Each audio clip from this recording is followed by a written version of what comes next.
നമസ്കാരം. വാർത്തകളും വിശേഷവും എത്രയും പെട്ടെന്ന് അറിയാൻ നമ്മുടെ വീഡിയോ ഇപ്പോൾ തന്നെ ലൈക്ക് ചെയ്ത് ചാനൽ സബ്സ്ക്രൈബ് ചെയ്ത് സപ്പോർട്ട് ചെയ്യണം ഫ്രണ്ട്സ്. കഴിഞ്ഞ കുറച്ച് ദിവസങ്ങളായി സോഷ്യൽ മീഡിയയിലെ വലിയൊരു സംസാര വിഷയം തന്നെയാണ് രേണു സുധിയും കിച്ചു സുധിയും തമ്മിലുള്ള വഴക്ക്. കഴിഞ്ഞ ദിവസം കിച്ചു സുധി വീഡിയോ ഇട്ടതിന് പിന്നാലെ രേണു സുധിയും വീഡിയോ വന്ന് രംഗത്ത് വന്നിട്ടുണ്ടായിരുന്നു. വീഡിയോയിൽ കാണിച്ചത് വ്യക്തമായി അവർ തമ്മിലുള്ള പ്രശ്നങ്ങൾ എന്താണെന്ന് സൂചിപ്പിക്കുന്നത് തന്നെയായിരുന്നു. കിച്ചു കാണിച്ചത് രേണു സുധി എന്തുകൊണ്ട് കാണാൻ പോയില്ല എന്നും എന്തുകൊണ്ടാണ് താൻ ഇങ്ങനെ റിയാക്ട് ചെയ്യുന്നതും എന്നതിനെ പറ്റിയുള്ള ഒരു ക്ലിയർ ആയിട്ടുള്ള ഒരു എക്സ്പ്ലനേഷൻ ആയിരുന്നു. അതിന് കാരണമായി ചൂണ്ടിക്കാണിക്കുന്നത് സബ്സ്ക്രിപ്ഷൻ തന്നെയാണ്. രേണു സുധി ഇൻസ്റ്റാഗ്രാമിൽ സബ്സ്ക്രിപ്ഷൻ തുടങ്ങിയത് മുതലാണ് കിച്ചു സുധിയുമായുള്ള അകൽച്ച തുടങ്ങിയത് എന്നാണ് കിച്ചു വ്യക്തമാക്കുന്നത്. അതുമാത്രമല്ല, താൻ സബ്സ്ക്രിപ്ഷൻ തുടങ്ങിയപ്പോൾ രേണു അയച്ച മെസ്സേജും കിച്ചു സോഷ്യൽ മീഡിയ വഴി കാണിക്കുകയുണ്ടായി. അതിൽ വ്യക്തമായി പറയുന്നുണ്ട്, ഋതപ്പന് വരെ ഇത് വലിയ രൂപത്തിൽ അഫക്ട് ചെയ്യും. ഇത്തരത്തിലുള്ള പരിപാടികൾ നിർത്തിക്കൂടെ? എന്തിനാണ് സ്വയം വിറ്റ് ജീവിക്കുന്നത്? പ്രമോഷനും തുടങ്ങിയ അങ്ങനെ ഒരുപാട് പൈസകൾ വേറെ ഉണ്ടാക്കാൻ മാർഗമുണ്ടല്ലോ. ഇത്തരത്തിൽ ഒരു മാർഗത്തിൽ എങ്ങനെയാണ് പൈസ ഉണ്ടാക്കി ജീവിക്കാൻ സാധിക്കുന്നത് എന്ന തരത്തിലാണ് കിച്ചു ചോദിച്ച് രംഗത്ത് വന്നത്.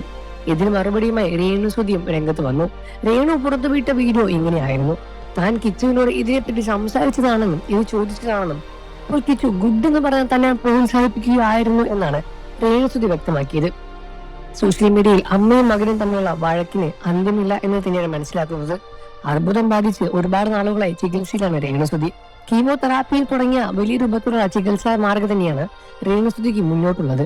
അപ്പോൾ പോലും തനിക്കെതിരെ വരുന്ന വിമർശനവും തനിക്കെതിരെ വരുന്ന പ്രശ്നങ്ങളും അവസാനിക്കുന്നില്ല എന്ന് തന്നെയാണ് സത്യം. കിച്ചു ഇതിനടിച്ച് രംഗത്ത് വന്നിട്ടുണ്ടായിരുന്നു. തന്റെ അമ്മ തനിക്ക് 2-ാം വയസ്സിൽ നഷ്ടപ്പെട്ടതാണ്.